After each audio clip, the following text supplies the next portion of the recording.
Well, what is going on, YouTube? Welcome back to A Therapeutic Edge. I hope you guys are having a great day. I am, thanks. Women Carry Knives seems to be having a great day, and that means everyone is having a great day. I have got something very cool on the table in front of me today. This is the new, well, new to me and sort of new, Dam Designs Djinn XL. I love this knife. Now, I was lucky enough to have one of the prototype Onis in full tie, and you can absolutely see the difference between the prototype, which was done by one factory, and the Djinn here, which was done by another. They smoothed some of the lines, they added a lanyard space, but everything that I loved about this prototype is definitely present here in the production version.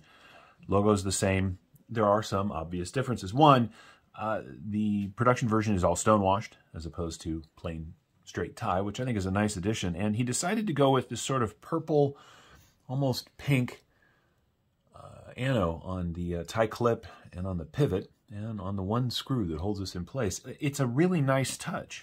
It really is. I might have gone with blue or red or I don't know, but Red. Women Carry Knives says red. This all started a couple of years ago with the original Djinn and Oni.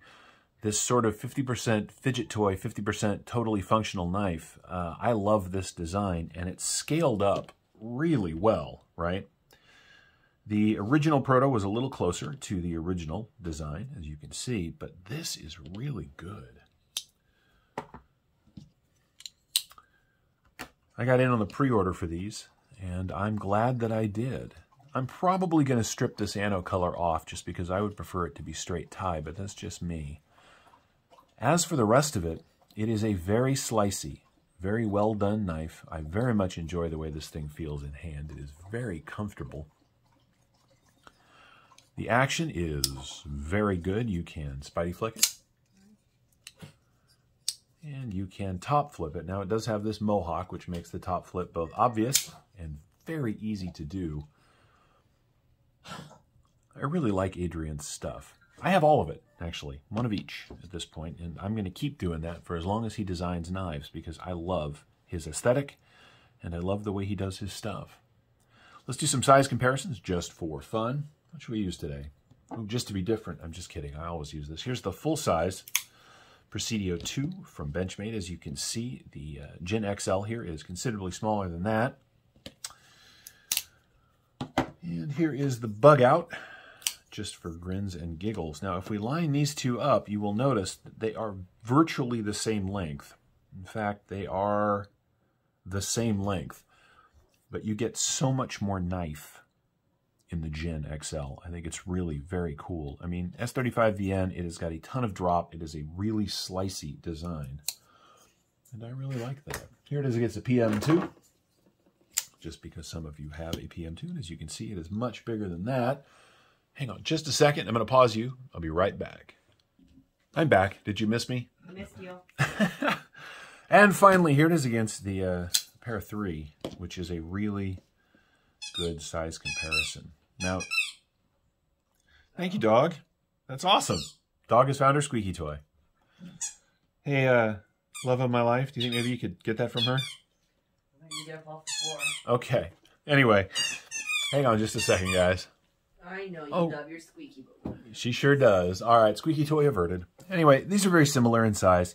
And one thing to note about the XLs here is they are not, they eat up a fair amount of pocket.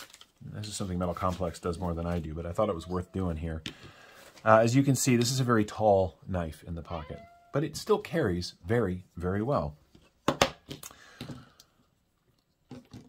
Adrian Dam Designs is going to continue making knives. In fact, I have got a full tie version of the Banshee in part of the pre-order, and I'm really looking forward to that.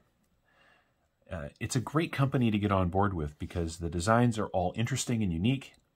His desire to produce good quality knives means that sometimes there's delays in production. Like, for instance, the next generation of the small Oni and Djinn, as well as some other shapes and sizes, has been postponed a bit because the factory that he chose, doing the best that he can, made some changes to the design that he didn't like. So he has pulled production from one factory and is moving it to another.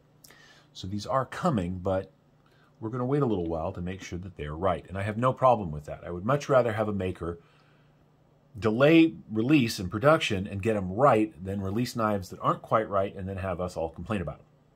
So that's just my feeling. You can take that with a grain of salt or do whatever you want with it, but that's how I feel. Let's take a look at what you get. What you can't see, because the lighting in here is never really going to allow it, is that these scales are milled out quite a bit. There is a lot of weight reduction. There is a steel lock bar insert, but you cannot see it from the outside. I think it's a really nice touch. Right, look at that line. It's very clean, right? Access bar has got just a little bit, is a frame lock, as you can see, and we're locked up at about 50%. There's a little bit of jimping right here on the lock bar, which makes it very easy to access. And the action, as I keep saying, is exceptionally good. It makes a great noise, too, doesn't it? This is a very comfortable knife. If you needed to give somebody a little poke to move them along, it would do that quite well.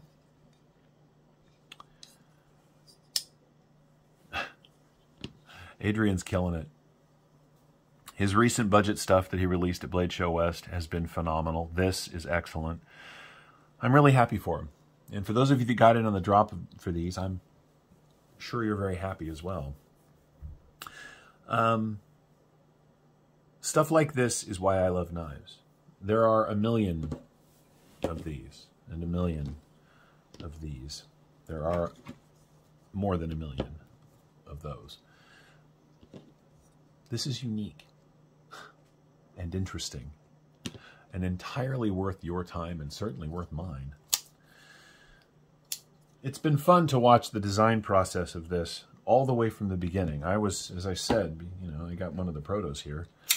And that's because I've been part of the conversation since the day he decided to start making them. Watching the differences between drawing to prototype to factory production has also been interesting. I've learned a lot. Because it turns out that, even though it's his idea, his dream, and his art, at some point, somebody at a factory has got to do the production. Now, what a factory can and cannot do may not be exactly what he had envisioned, and so he has to be adaptable and adjust on the fly a little bit sometimes. But the end result is very good. One of the things I like quite a bit, here on the prototype, you can see this is a very, very thin space right here. The deployment hole it's a very, very tiny piece of metal back here. And while that is more true to the original design and shape, they've thickened it up just enough, right? Everything, of course, is still wonderfully chamfered. There are no sharp edges on this knife except right where you want it, and it came very sharp. The S35 seems to be done very well. It is running on bearings. It has got a little backspacer back here in full tie that is also anted out to match the clip and the pivot, which is nice, and the one screw. Also very cool. I think that the Djinn here has got one of the most usable blade shapes I've ever seen, right? It's got a lovely swedge across the top, tons of belly for working with the knife, nice little flat back here for push cuts, more than enough tip for poking and slicing. I really like this thing. Enough that I sort of wish I had gotten myself the Oni at the same time. But money is real, and I don't always have as much as I'd like. So I got the one that I could, and here we are. I belong to his Facebook group, and you should too. It's where he talks a lot about what's coming and what's going. If you're interested in one of these, a number of them have come up for sale there. I will put a link to his Facebook group in the description of this video. You can check that out at your leisure. And I think that's where... No, we're going to weigh it. Let's do that first, and then we will go. Let's see how much this thing comes in at, shall we? Doesn't feel terribly heavy to me, but at this point, I hold so many knives in a day, sometimes I'm not sure I trust my own judgment. So let's see. 4.8 ounces. Not bad. That's 4.8 ounces for a 2 3/4 inch cutting on 3 inches of S35 VN. The grip area from behind that swell is 1, 2, 3 and a half to this end. The entire handle in the closed length, including that flipper mohawk tab, is 1, 2, 3, 4, a little over 4.5 inches. The knife itself from end to end As I said, it's the same size as the bug out, so we're coming in at 1, 2, 3, 4, 5, 6, 7.5 inches long. Not bad, Adrian. Not bad for a sized up version of a little 5th pocket dropper. I think it is very cool. Anyway, this is the Damn Designs. I almost messed up the flip, honey. You almost missed it up? Almost missed it up. I can miss it for you. Anyway, this is the Damn Designs XL Djinn. Another awesome offering from the mind of Adrian over at Damn Designs. I hope you've enjoyed this look at it. I know I've enjoyed having it in the collection. We'll see you next time. Take care.